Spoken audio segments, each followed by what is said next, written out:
You can see my backyard here. I don't know if you can tell very well in the video, but there's a little bit of a water had been flooding a bit in this area, and thankfully we're okay. Our basement's fine, but there's a lot of people on my road who have flooded basements. You can see the water kind of puddling up here, and yeah, and it hasn't really affected my septic tank. It was close to affecting my septic tank, but we've been okay. So I'm just kind of here in my backyard. I'm just gonna do a quick video. I had a request for doing another video here, so we'll just do a quick video on the Marshall Plan and kind of what's going on with that. So here we go. Let's just sit down out here in my backyard and take a peek at kind of nature, and then take a peek at the Marshall Plan here. All right, let's see what we got. I know you kids have about 2.5 weeks left of this school year, and oh, the ground's kind of wet, but I'll just sit down anyways. All right, so here we go, guys. The Marshall Plan. So the U.S., this Marshall Plan is going to come about in the late 40s after World War II. But the U.S. is thinking about, how did World War I end?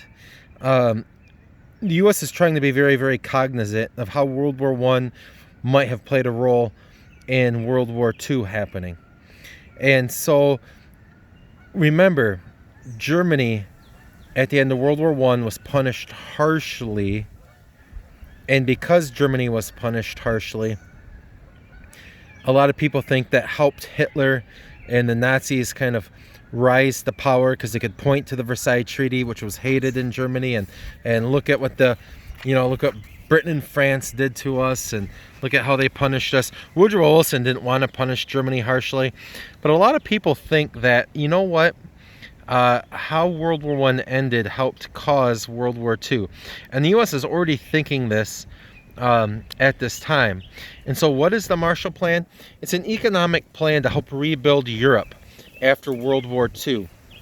And part of the main reason is they're kind of looking at World War I and kind of like the bad economy in Germany after World War I. So it's to help rebuild Europe. And it's open to all of Europe, even offered to the Soviet Union, who were in the middle of the Cold War with at this time. Even offered to the countries under Soviet occupation, essentially, like Poland and Eastern Europe. But the Soviets refused to allow Eastern European countries to participate. Remember, the Soviet Union had promised free elections in Eastern Europe and then didn't follow through.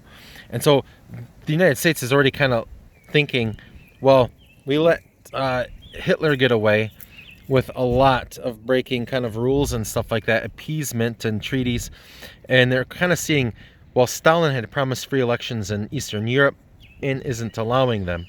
And so there's already kind of this like a tension that's kind of feeding this Cold War tension even more.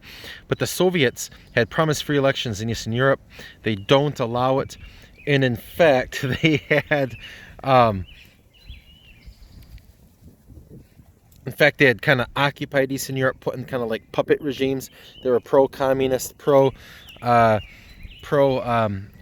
and so forth.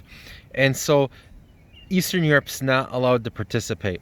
Western Europe will benefit, and they're going to benefit immensely. Western European countries participate. And the best country to look at in terms of benefiting would actually be West Germany. Remember, Germany split up at the end of World War II. Initially into 4 zones, and the American, British, and French zones become West Germany, pro-democracy, pro-capitalist, pro-freedoms, and all that.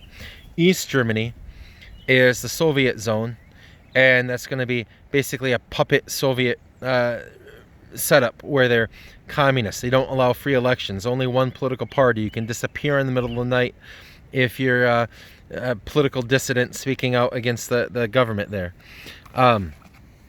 So guys, look at this even more over here.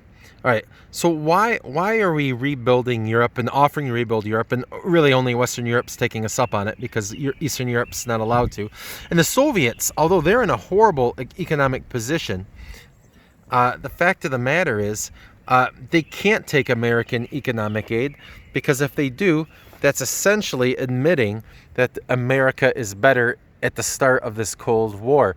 That would be admitting that the American system is superior to their own Soviet system. So they can't quite do that, can they? So when you think about this, it kind of makes sense why the Soviets are kind of not allowing themselves and Eastern Europe that they control this great opportunity. But why is the U.S. doing it? Why is the U.S.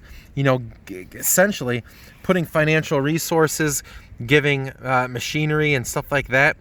Well, think about it, guys. Here, I'll get a good screenshot here so you can see it. You can hit pause on YouTube if you need to. But there's a variety of reasons. Number one, maybe it's just the right thing to do. You can build some goodwill, secure your leadership position in the world by helping rebuild other countries and helping rebuild at the end of World War II, the most devastating war, and hopefully forever the most devastating war humankind has ever seen. And guys, so also this right here. Second reason, strong economies prevent communists from winning elections. When at the end of World War II, you have some trouble in a lot of the European economies, and communist and far left type parties start making some groundway in the elections. And the U.S. government doesn't want to see our allies potentially turn communist. Third reason, our economy needed our traditional trade partners to be able to do business.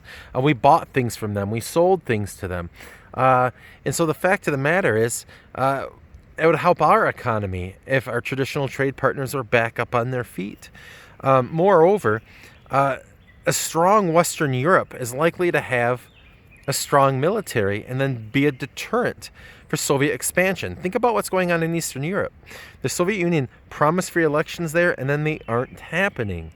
So there's a legitimate fear that the Soviet Union will not only break their promise of Eastern Europe, but then that they will continue onward and potentially roll tanks on into Paris.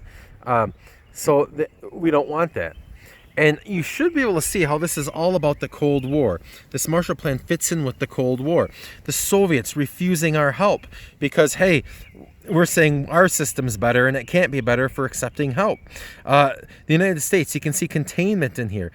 Stopping the expansion of communism, stopping potentially the Soviets from taking over places. So you can see this fits perfectly in with the Cold War themes as well. So it's more than just, hey, let's prevent a future war, let's make the world right, like Woodrow Wilson was trying to do at the end of World War I. Remember, this is after World War II here in the Cold War, in the late 40s here, and spills into the 50s. But the fact of the matter is, guys, you can see this is part of Cold War, and it's also a part of the containment. George C. Marshall is the guy who kind of comes up and really pushes hard for this plan. And Harry Truman's the president who implements it and puts it out there. And so, guys, this is the Marshall Plan. Some people consider it America's greatest single foreign policy piece of all time in American history. And so kind of keep that in mind here, guys. And it's an instrumental thing for U.S. leadership. It's an instrumental thing for the Cold War. You can see I got like a little bit of a beech tree here. The leaves are finally out. They're still kind of new leaves. They're not really firm yet. They're still a little bit soft. Cat kind of running along there. You can see the white oak here. Leaves really aren't out yet, but it's not dead. You can see some leaves starting to come out, but they're not really out yet. Ferns popping up. You can see some ferns popping up here, guys, in the backyard. And guys, see if you can get outside and explore some nature if you can.